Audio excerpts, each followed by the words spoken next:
The Tissot Visodate, just what YouTube needs. Another review of this watch. But if it weren't for this watch, there might not be a Dapper Wrist, the only channel primarily featuring dress watches. I don't know if that's actually true, but I'm a roll with it anyway. The Visodate is the watch that got me hooked on dress watches. Its classic styling, simple yet bold, naturally draws the eye. She's a stunner. There's no denying that. It was my first Swiss automatic watch purchase. To this day, it is impressive. And having that see-through case back to view the ETA 2836-2 is also a sight to see. This baby got back. It was my first gray market watch purchase, and because of that, the Visodate was the first to break the $350 barrier. I think I got it off of Ashford.com, and I must have paid just over $350 some 5-7 years ago. But that could be wishful memories. Regardless, gray market watch dealers give us, the blue-collar collector, the opportunity to have on our wrists an affordable wristwatch with heritage and horological significance. The Visodate's creation, its refinements and execution, are the fruits bared from the brand's deep roots.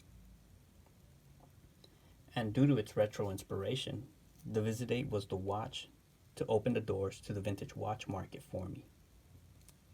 This watch didn't just introduce me to my favorite style of watch. It sparked an interest in automatic movements, light modding, and it also encouraged me to spend more to get more. The Visodate's impact has been immense in my watch hobby. So how could I not make this video? If this is the first time watching the Dapper Wrist, as mentioned, I mostly review dress watches. The watches featured are the best of what my collection has to offer, which means years of wrist time, unless specified otherwise. But back to the lecture at hand. There's good reason why this watch gets so much love. I just wish it was smaller. The 40 by 47 millimeter case size is above what I prefer for my 6¼ inch wrists. But this size will be perfect for many, even for those of us with smaller wrists.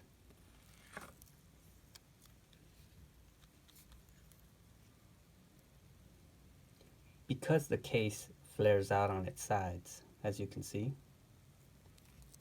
and the dial measures about 34 millimeters big, this watch wears more like a 38 millimeter size watch. It has 20 millimeter lug width with a case height of 11.8 millimeters. Its mid-century inspiration is confidently displayed. It's what this watch is all about. And that applied throwback Tissot logo just below the 12 is quite fitting. The thin, long, beveled baton markers also have that vintage flair. But notice how it's larger case size. The beveled sapphire crystal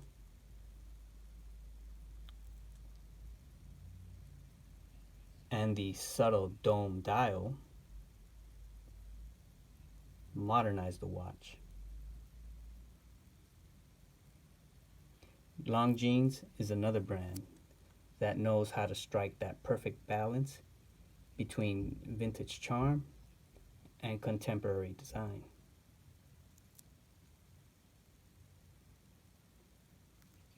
Is it just me, or is cooler when it's classic?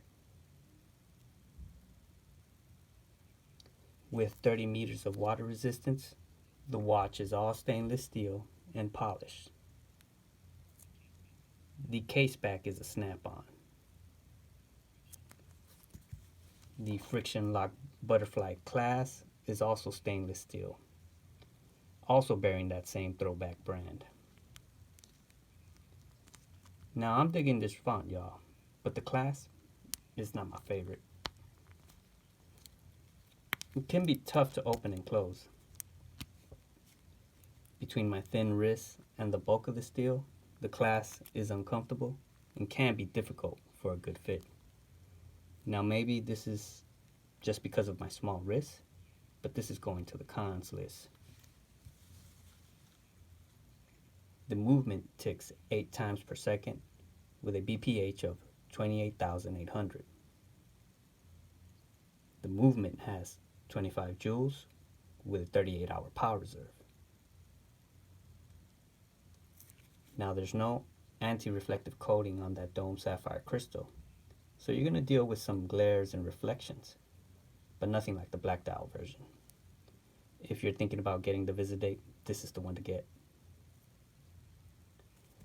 Its original leather band is okay, it's just not my style. But this tan Hirsch leather strap is, and it makes for a better looking wristwatch.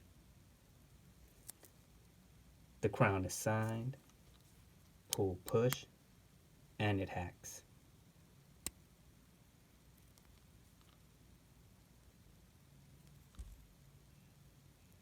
The dial is white with a hint of gray pearl.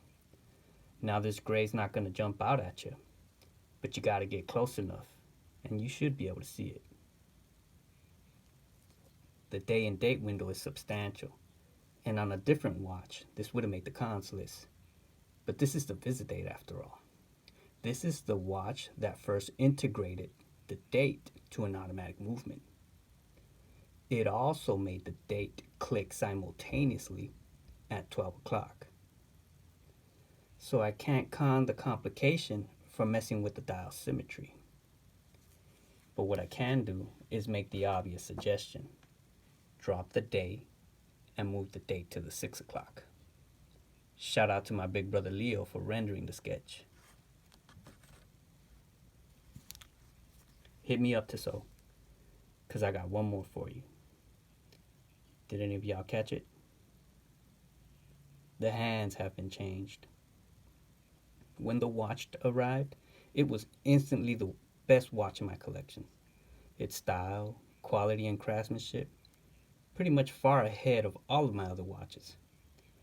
But after a year or two, the hands started to look short. It bothered me that the minute hand didn't reach that far out to the black printed minute hashes. So about 2 months ago, I finally did something about it. In preparation for this review, I needed a distinctly different review from all the other Visodate reviews. The hour hand went from being 8 millimeters long to 10. The minute hand went from 12 millimeters long to 16. The larger hands visually shrink the dial for better proportions. And now my Visodate is near perfect. I guess the only thing left to say is, until the next Dapper Wrist video, hook up a like and a subscription. I could care less about the algorithm.